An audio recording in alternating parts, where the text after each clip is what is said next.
Two strangers sat in the silence of a library, never knowing that one stolen glance would rewrite the stories they thought were already over. The rain had been falling since morning, turning the city into a soft blur of reflections and muted color.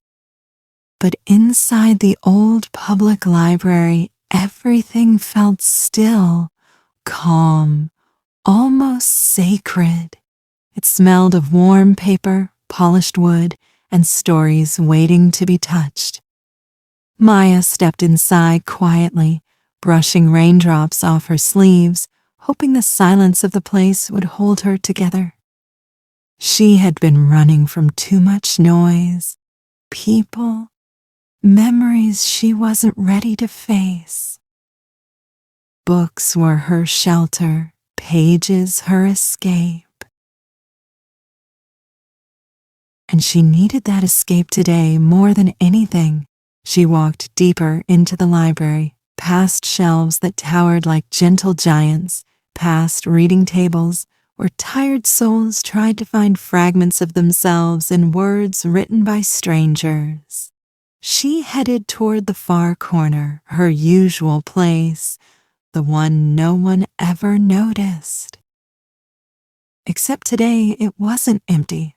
Someone was already sitting there, a young man, alone, lost in a book.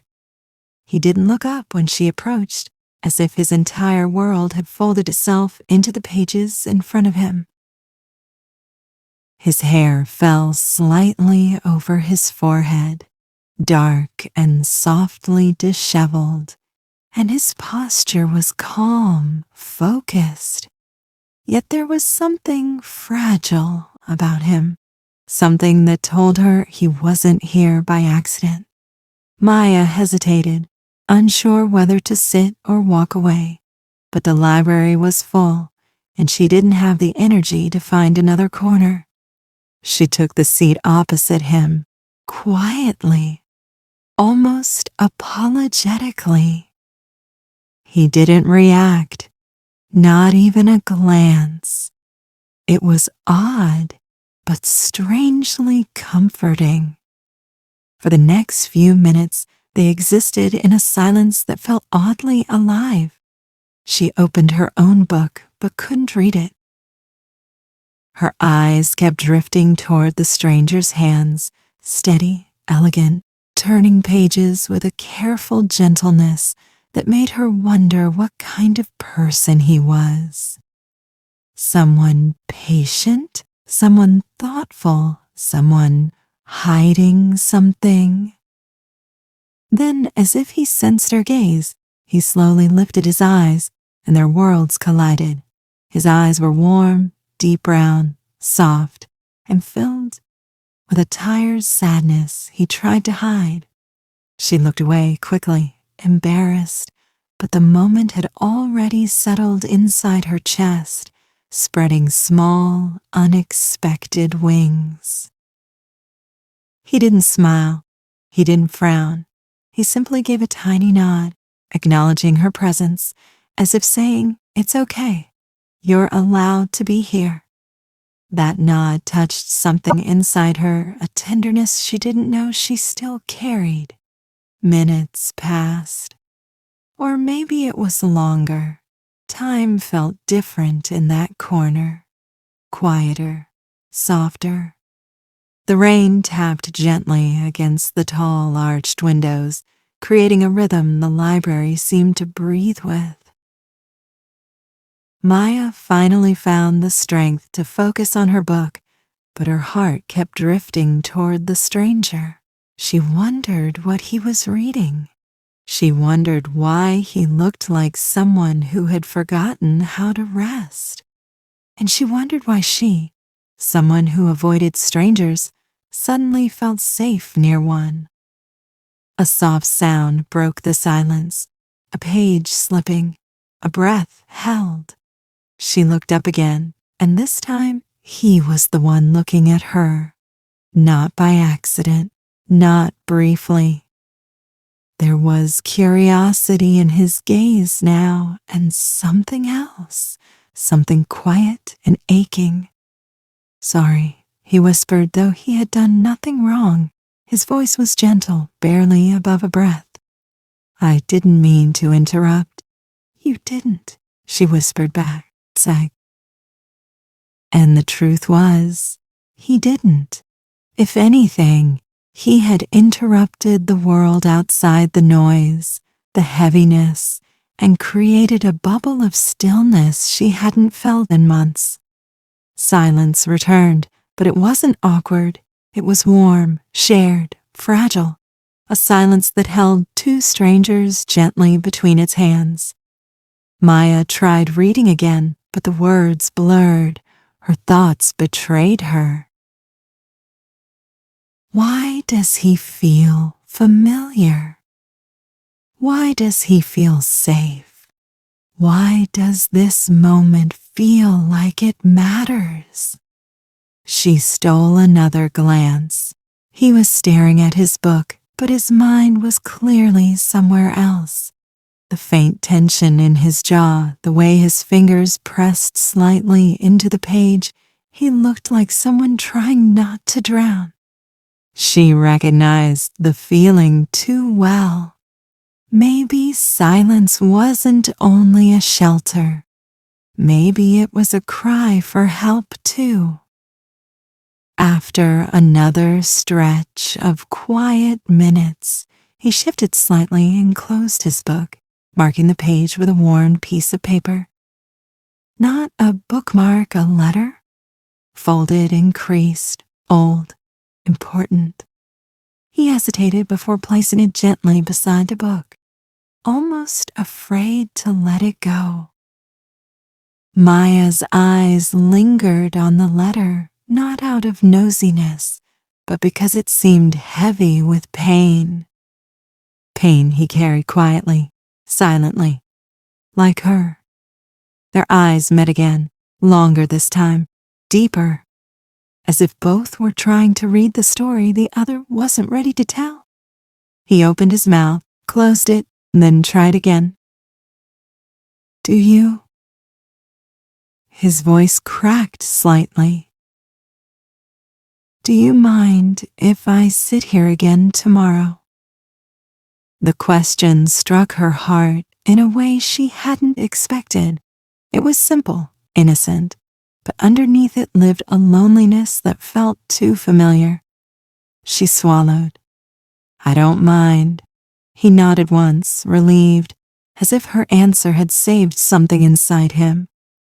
"I'm Ethan," he said quietly.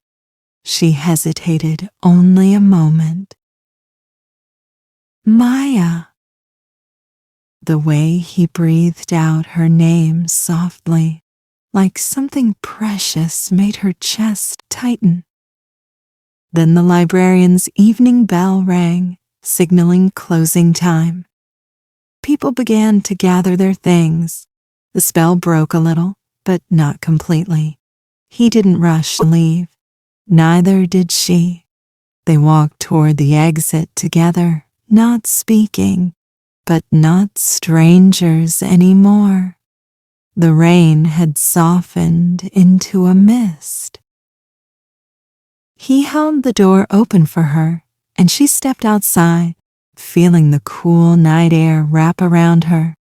For a second, they stood under the dim streetlight, unsure whether to say more, unsure how to end a moment neither wanted to end.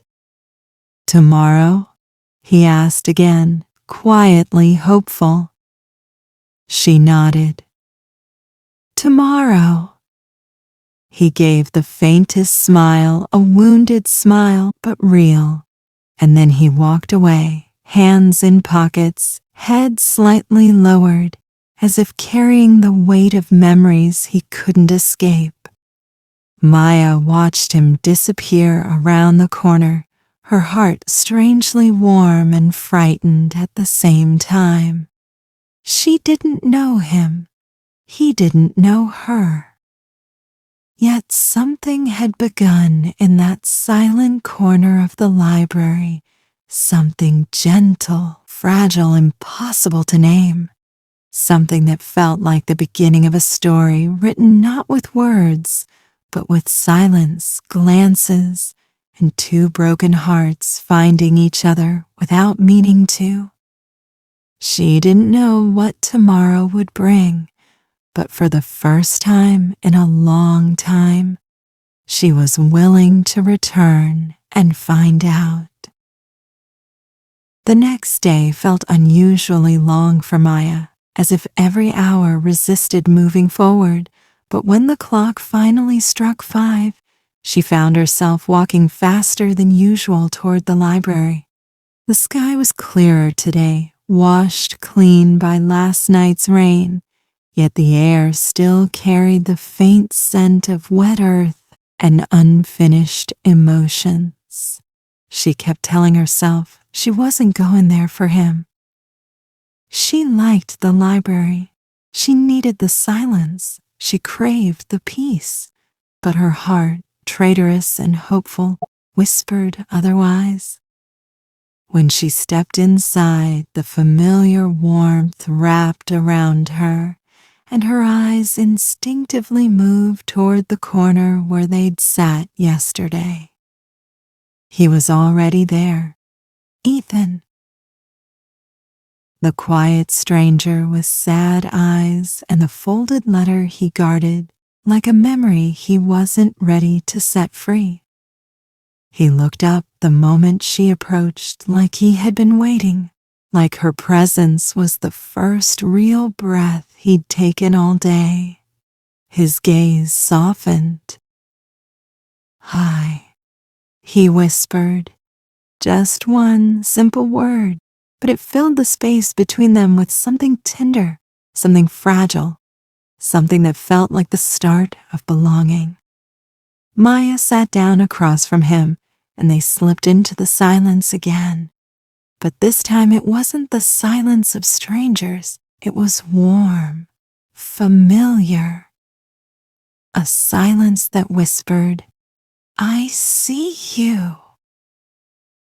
Ethan opened his book, but his fingers trembled slightly, as though his thoughts were somewhere else. Maya noticed.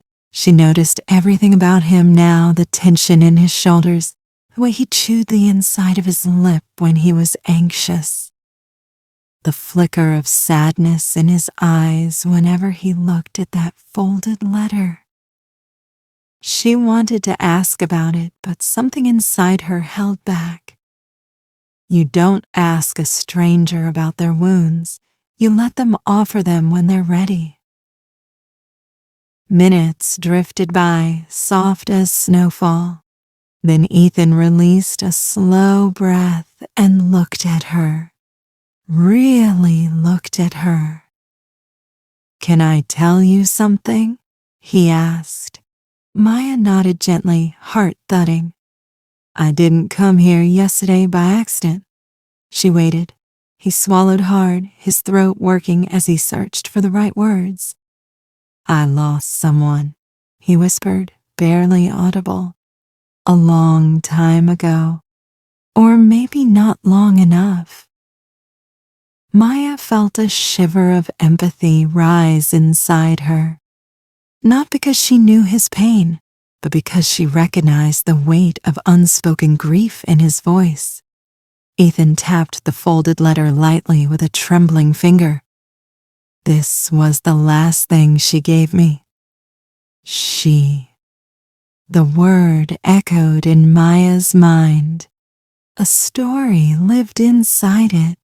A heartbreak. A past love. A scar. She loved libraries, he continued softly. Said they were the only places quiet enough to hear your soul think. He let out a shaky breath. After she died, I couldn't come here anymore. For months, maybe years. Maya's chest tightened, not out of jealousy or fear, but because she could see he wasn't telling a story, he was opening a wound. "Yesterday was the first time I tried again," he whispered. "And then, you sat there." He looked up, eyes glistening not with tears, but with unspoken relief. It didn't hurt the way I thought it would. Maya didn't know what to say. Words felt too small, too fragile, too easy to break the delicate honesty he had placed between them. So she simply whispered, "I'm glad you came back." His breath hitched slightly, like her words had reached him in a place that had long been locked away. They didn't speak after that. They didn't need to. The silence, once again, became their shared language. Hours passed without them noticing. The library grew dim as evening settled in and soft golden lights flickered on overhead. For the first time since she had met him, Maya felt her own walls shifting, loosening, cracking slightly. She had come to the library to run from her life, her memories, her fears, but sitting across from Ethan, she felt something she hadn't expected. Not love, not yet, but the beginning of trust, the beginning of wanting to know someone beyond the surface. When the librarian's closing bell rang, Ethan closed his book, but instead of leaving immediately, he hesitated. "Do you want to maybe walk a little?" he asked, voice soft but hopeful. Maya nodded, surprising herself with how easy the yes felt. Outside, the evening breeze wrapped around them, gentle and cool. The city hummed softly as they walked side by side, steps unhurried, conversations quiet but honest. They talked about small things, first favorite books, strange customer service stories, childhood memories. But slowly, like peeling back layers of their own guarded hearts, they began speaking about deeper things too. Maya shared how life had pushed her into silence, how she had been surrounded by noise, but unheard for years. Ethan listened intently, his eyes soft, his responses warm and careful, like he understood the importance of every word she offered. He didn't ask for more than she could give. He didn't judge. He just listened. And when he spoke, she listened too. His grief wasn't loud. It was quiet, steady, the kind that stayed with a person even when the world moved on. "She wasn't just someone I loved," he said slowly. "She was my safe place. And when she died, I thought my story ended too." His voice faltered. Maya took a breath. "Maybe," she whispered, "your story was waiting for the right chapter to begin." Ethan looked at her then, really looked, and something unspoken passed between them. Not love, not yet, but a shift, a spark. A recognition of something growing, something delicate but real. They stopped near a lamppost, the golden light drawing gentle halos around them. The world around them blurred, softened, faded. For a moment, the only thing that existed was the quiet closeness between two people who had lived too long inside their own shadows. "Thank you," he whispered, voice thick with emotion he tried to hide. "For sitting with me, for coming back, for not being afraid of my silence." Maya felt her heart tremble. "Silence brought us here," she whispered. "Maybe it knows something we don't." The softest smile curved his lips, not a happy smile, something deeper, a smile of someone who was beginning to breathe again. Their steps carried them back toward the library entrance, where they paused, neither wanting to end the moment. "Same time tomorrow?"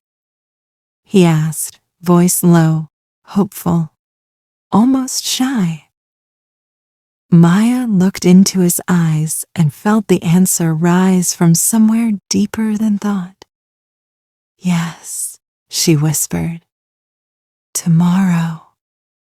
And as they parted, walking into the soft evening air, both of them felt something they hadn't felt in a long time, an unfolding, a beginning, a quiet promise written not in words, but in the silence that had brought two broken souls together. The next day arrived with a softness Maya hadn't felt in years, as if the morning itself had decided to move gently so it wouldn't disturb the fragile hope growing inside her.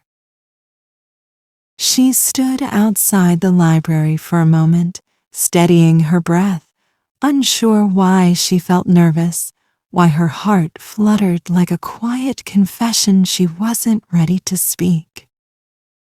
When she stepped inside, the old wooden doors sighed open, and her eyes immediately searched the corner where silence had first connected their worlds.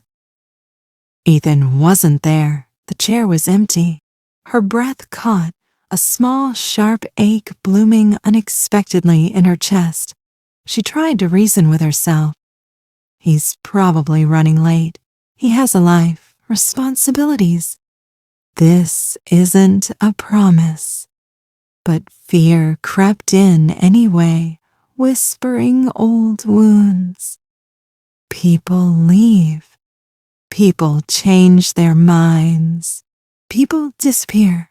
She forced herself to sit, placing her book on a table, even though her hands trembled slightly. Minutes passed like hours. Her eyes drifted toward the entrance again and again, hope and doubt wrestling inside her. Then, just when her heart began to accept disappointment, the door opened, and Ethan hurried in, slightly out of breath. The moment he saw her, something relieved and bright flickered in his eyes, something that warmed her so deeply she almost forgot how to breathe. He walked toward her with a soft smile, one hand pressed over his chest. "Sorry," he whispered, breathless. "I didn't want to keep you waiting." The way he said it, the sincerity, the warmth, the unspoken, "I was afraid you wouldn't come either," melted every bit of tension she carried. She shook her head gently. "You're here. That's what matters." He sat down across from her, and the world settled quietly around them again, as if the universe exhaled in relief. Today, though, there was a different energy in the silence, something deeper, warmer, more alive. They didn't pretend to read. Not today. Their books lay open but forgotten, shields they no longer needed. After a long moment, Ethan's fingers touched the folded letter again, but this time, instead of guarding it with pain, he looked at Maya with a softness that made her pulse skip. "Can I show you something?" he asked quietly. She nodded, heart trembling. He unfolded the letter slowly, almost reverently. Maya expected writing sentences filled with memories of the girl he lost, but the paper inside was blank, completely blank. Ethan's voice cracked slightly. "She gave this to me a week before she died. She said it was for a story she wanted me to write our story, but after she was gone, I couldn't write a single word. He stared at the blank paper, eyes soft with grief and something new acceptance. For a long time, he whispered, I thought this page would stay empty forever. Maya swallowed hard, her heart tightening painfully. You don't have to fill it, she said softly. Ethan looked up slowly, his gaze holding hers with quiet intensity. Maybe I already have, he whispered. Her breath caught. Emotion surged, warm and overwhelming, but gentle, like a sunrise breaking through years of darkness. Ethan folded the letter again and placed it aside, not as a burden, but as a memory finally allowed to rest. Maya, he said softly, her name trembling off his lips like something precious.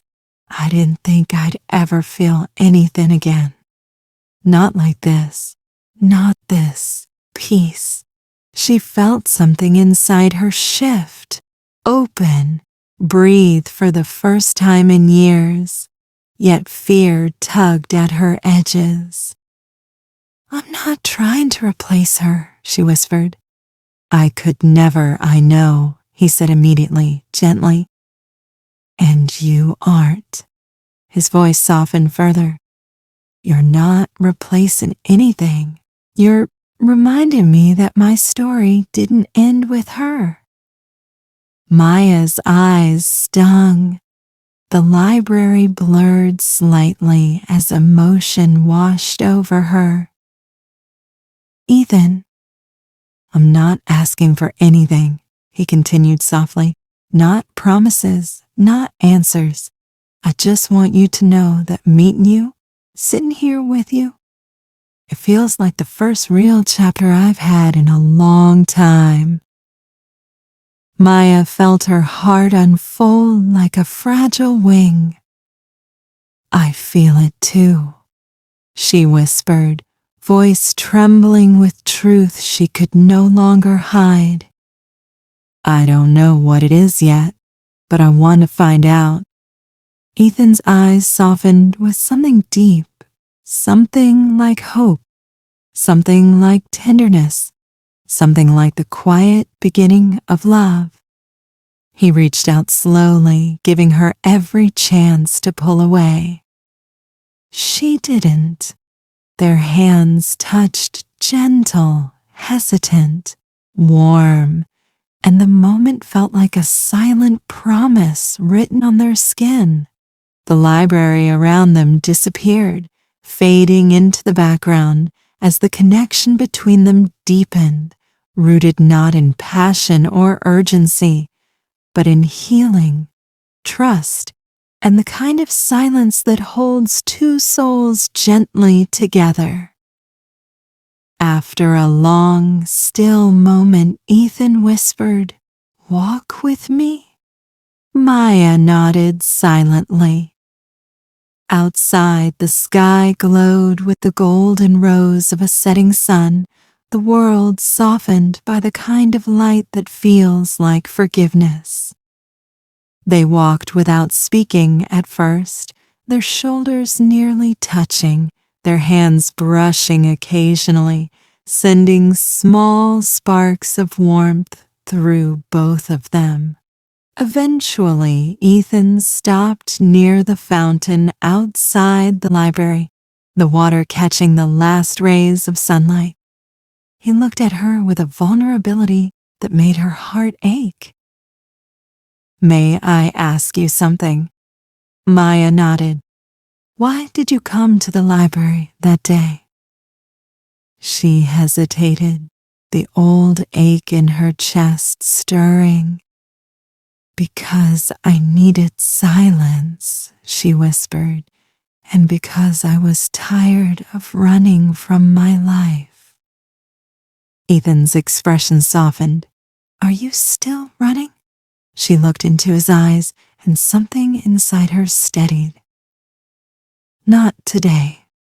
A soft wind swept between them, carrying fallen leaves in quiet spirals. Ethan reached into his pocket and pulled out the folded letter one last time. He opened it not to read, but to let the breeze lift it from his fingers. The blank page fluttered into the evening sky, catching light, drifting upward like a gentle goodbye. Maya watched it rise, feeling something inside her rise with it. And the paper disappeared into the distance. Ethan turned to her. There was no sadness in his eyes now, only peace, only beginning. He took her hand again, firmer this time, but still tender. Maya squeezed back, her heart full, warm, trembling with a new kind of hope. They didn't kiss. They didn't rush. They simply stood together as the sun dipped below the rooftops, letting silence write the moment for them. And in that quiet, something undeniable formed between them, a story not of endings, but of beginnings, not of loss, but of healing. A story written not in words, but in silence. A story they would write together, one breath, one glance, one tomorrow at a time. Some stories aren't written in words. They're written in silence, in healing, and in the hearts they touch. If this story touched yours, don't forget to like, subscribe, and stay with us for more beautiful journeys.